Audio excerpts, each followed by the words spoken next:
नमस्कार, आप देख रहे हैं सी न्यूज भारत और मैं हूं आपके साथ आकांक्षा यादव। वक्त हो चुका है न्यूज आर का। रुक करेंगे इस वक्त की बड़ी खबर की तरफ, जहां कन्नौज जिले के चिठिया थाना स्थित सिमरिया गांव कुशाग्र महिला महाविद्यालय में आयोजित एक राष्ट्र लोधी महासभा जनसभा को संबोधित करने केंद्रीय सहकारिता मंत्री बीएल वर्मा पहुंचे। यहां पर उन्होंने लोधी समाज को संगठित रहने के निर्देश दिए। वहीं उन्होंने भाजपा की योजनाओं को किया बखान। यहां केंद्रीय मंत्री का भाजपा कार्यकर्ताओं ने जोरदार स्वागत किया। बता दें, जनसभा को संबोधित करते हुए केंद्रीय मंत्री बीएल वर्मा ने सरकार द्वारा चलाई जा रही जन कल्याणकारी योजनाओं के बारे में लोगों को जानकारी दी। उन्होंने लोगों से अपील करते हुए कहा कि पात्र लाभार्थी सरकार की योजनाओं का बढ़ चढ़ कर लाभ लें। पत्रकारों से बात करते हुए केंद्रीय मंत्री बीएल वर्मा ने कहा कि बीते दिनों खराब मौसम के कारण किसानों की फसलें बर्बाद हुई हैं। इस पर वह लखनऊ में जाकर चर्चा करेंगे। पूरी कोशिश रहेगी कि किसानों को लाभ मिले। वह खुद भी किसान है, इसलिए किसानों का दर्द समझ सकते हैं। खाद कमी को लेकर उन्होंने कहा कि खाद की कमी कहीं नहीं है। निर्बाध आपूर्ति के लिए सभी अधिकारियों को पहले से ही निर्देशित कर दिया गया है। विकास पर बोलते हुए कहा कि मोदी सरकार में विकास खूब हुआ है। वहीं महंगाई के दौर में भाजपा विधानसभा चुनाव में कितनी सीट जीतेगी, इस पर बोलते हुए केंद्रीय मंत्री ने कहा कि अभी तक हम 265 पार बोलते थे, लेकिन हमारे कार्यकर्ताओं ने अब की फिर से 300 के पार सीट भाजपा जीतेगी।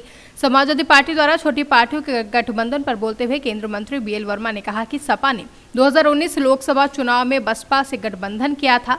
सपा कहती थी हम 80 में 80 लोकसभा सीट जीतेंगे। उसके बाद भाजपा ने प्रदेश में 80 में 64 सीटें जीती, बाकी में सबने बंदरबाट किया है। सपा कभी छोटी पार्टी से गठबंधन करती है तो कभी बड़ी पार्टी से गठबंधन करती है। 2017 में राष्ट्र लोकदल और कांग्रेस से गठबंधन किया, 2019 में बसपा से किया।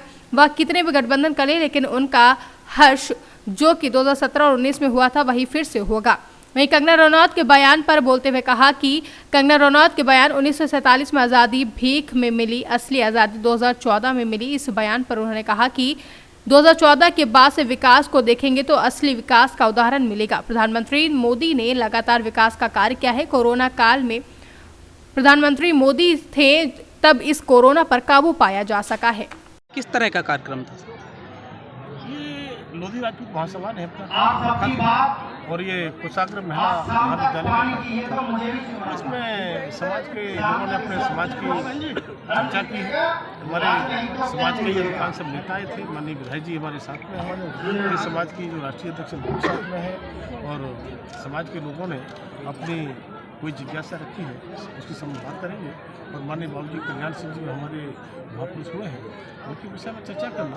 हमारे बाबूजी कल्याण सिंह ने जो हमको मार्ग दिया है, उनके सपने हैं, उनको साकार करने के लिए ये समाज पूरी तरह से सर, भारी बारिश में पिछले माह भारी बारिश हुई, किसानों की हजारों बीघा फसल आज भी जलमग्न है। सर, किसान गेहूँ नहीं बो पाएंगे सर, इसमें देखिए अभी आया हूँ, मैंने विधायक जी ने भी देखा है, मैंने भी देखा है। और क्योंकि मैं स्वयं किसान किसानों का दर्द जानता हूँ और इस तरह की स्थिति यहाँ पर आज मैं करने जा रहा हूँ। डीएमसी बात करूँगा और लखनऊ जा रहा हूँ। जल शक्ति मंत्री माननीय महेंद्र सिंह जी मेरे साथ लंबे समय तक काम भी किए हैं, उस समय चर्चा करूँगा। मेरा प्रयास रहेगा कि यहाँ की समस्या में मैं कुछ सहयोग करके निदान करूँ। जैसे बारिश के कारण किसानों की फसल का नुकसान हुआ है, क्षेत्र की जनता को क्या सौगात देंगे? पहले तो समस्या है, समस्या का निदान हो, उसके बाद में जाहिर से चर्चा करेंगे। हम कर सकते हैं प्रदेश की ओर से या केंद्र सरकार की ओर से, वो भी संबंध में करेंगे।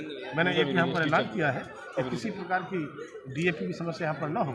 अभी मैंने एआर को बुलाकर कहा भी है और मैं समीक्षा बैठक करूँगा, तो समीक्षा बैठक में चूँकि सहकारिता में आता है इसका भी मैं निदान करूँगा। सर, अगर विकास की बात करें, इस क्षेत्र की सड़कें सर बहुत बदहाल हैं और इस तरफ कोई भी जनप्रतिनिधि और नेता क्षेत्रीय ध्यान नहीं दे रहा है, इसमें क्या कहेंगे? देखिए विकास की बात करें तो विकास तो माननीय मोदी की सरकार में, योगी सरकार नहीं है। आप इससे पहले का समय देख लें। और क्योंकि पहले भ्रष्टाचार ज़्यादा होता था, तो 2017 का चुनाव आया था तो हमने नारा दिया था, न गुंडाराज न भ्रष्टाचार, अब की बार भाजपा सरकार। यहाँ की महान जनता ने हमको आशीर्वाद दिया और स्पष्ट बहुमत की सरकार ही नहीं, 325 सीटों के साथ स्पष्ट प्रचंड बहुमत की सरकार बनाने का वक्तव्य दिया था। और हम कह सकते हैं कि हमने भ्रष्टाचार में कमी की है और जिस तरह से गुंडागर्दी होती थी, माफियागिरी होती थी, उसको ठीक करने का काम किया है।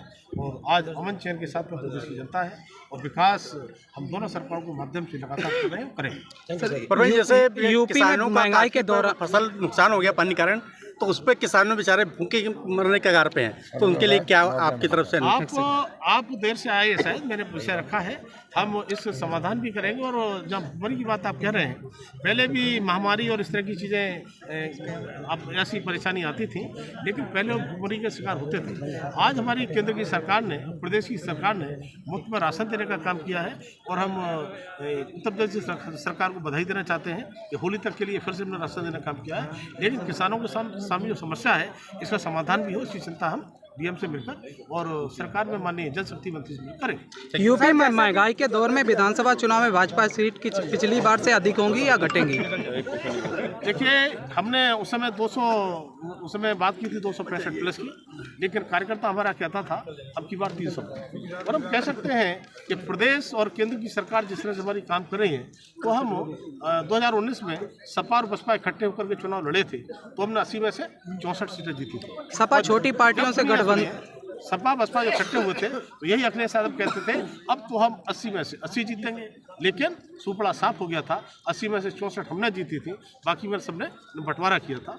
और हम कह सकते हैं कि आने वाले टाइम में चुनाव जब भी होगा, तो दोनों सरकारों ने जिस तरह से काम किया है, हम 51% वोट मिला था 2019 में, इसको बढ़ा करके 60% तक करने वाले हैं।